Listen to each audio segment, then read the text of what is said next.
Welcome to Genesis Custom Sabers, and it's finally here. This is the Darth Bane Curved Lightsaber.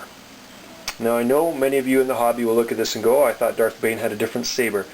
Yeah, well, you haven't read this. My first exposure to Darth Bane was through Drew Karpyshyn's novel, The Path of Destruction. And in the story of Darth Bane, he receives a curved lightsaber from his master. That becomes his lightsaber throughout the Darth Bane Chronicles.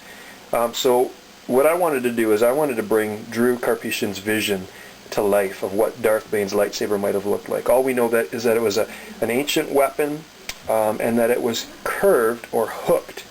So what I've done is I've designed a lightsaber that incorporates all my favorite features, but I wanted it to be really unique, and I wanted it to definitely have a mean looking profile with a lot of clean curved lines that gave it a hooked or curved look to it. Now I used my technique for simulating what I call Krayt bone, and this is a simulated Krayt Bone Handle that goes around the lightsaber. Of course, it's got a custom switch setup with machined brass switches. I wanted brass accents on this saber to make it look a little bit more refined, but yet ancient. So just beyond what the saber looks like, it actually functions really well. It's built to be dual worthy, but it's also built to reflect Darth Bane's character in that he was physically imposing. So this saber actually works really well with a two-handed grip. I wanted a curved lightsaber that had the capability of operating with a two-handed grip. But let's get to what's inside the saber. I wanted to spend as much time on the inside as I did on the outside. So of course it's got a crystal focus version 5.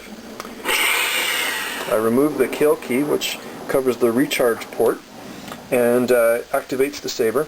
Now I know what some of you are thinking, where's the bar graph? Mad Cow sabers have bar graphs. Well, we'll get to that. Of course you insert the blade retention screw. Come on. This is what holds the blade in, makes it dual worthy. Of course you can use the activation button. Lights up the saber. It's got my Korriban sound font in there, the auxiliary button. This one has a P4 red, so it's a nice vibrant red blade. On camera they always look orange. Of course the speaker is here inside a Genesis Custom Sabers custom pommel insert. I wanted a D-ring to give the saber more of an antique look rather than the cover tech of the new era of Jedi in the movies. Of course, these stories happened thousands of years before the movies ever took place. Off protection, so you have to have both buttons held in order to turn it off. But I'll give you a little bit of a look at what really sets a saber apart, and that's the insides. So what I'm going to do is I'm going to use this. It's got a screw that anchors the bone grip in here that I've removed. For dueling, you'd want to have that screw in there. And I'm going to remove this thumb screw, this brass thumb screw here. And what that does is it allows me to slide the brass out of the way and reveal a crystal chamber inside. And it's also got the bar graph. You can see it flickering there to indicate what sound bank it's on. Ignite the saber, and you can see pulsing energy. Of course the LEDs are set up to simulate pulsing energy going from the illuminated crystal, it's a red glass crystal, into the matrix there. So I wanted a really refined looking inner chassis, so I've got brass machine tubing here, and all the wires for the switches and for the LED go through the brass tubing. The only wires you can see are on the crystal focus board itself, and if you look very carefully, there's a band of black ribbon wire that goes to the bar graph.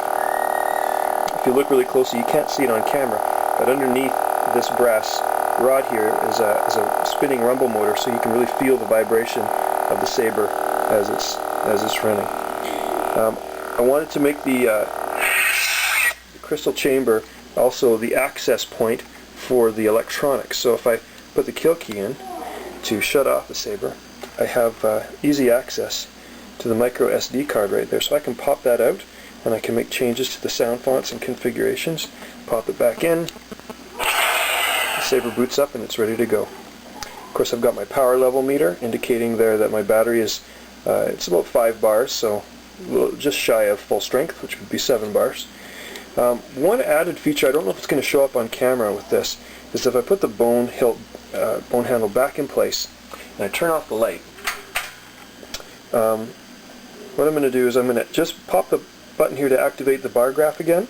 So inside you can see that the fully illuminated bar graph actually gives me a glow around the edge of the bone. I've got a semi-transparent trim that when the saber is it's blinking right now, it's in sleep mode.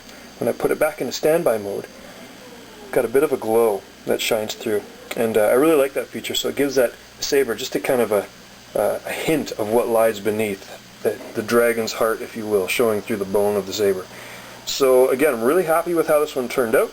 This will be my entry in the Thunderdome contest, and it's going to be my I guess my artistic impression, my offering to the Darth Bane character and what Darth Bane's lightsaber might look like. So, just wanted to show you really quickly what the Darth Bane saber is like in action. It's set up to duel with. Right now it's in sleep mode. If I tap the aux button, you can see by the red glow it puts it into ready mode.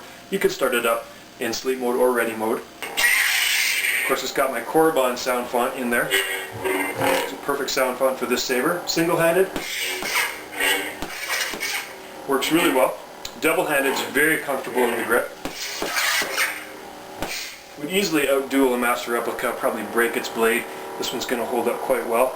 With the Crystal Focus 5, you've got an additional power on option. So if you wanted to hold it backhand in a grip like this, can't reach the buttons, all you need to do is apply the right force. Sometimes it doesn't always work. You can set the sensitivity. This one's set pretty high. But all you need to do that is saber comes on, you didn't even use the buttons.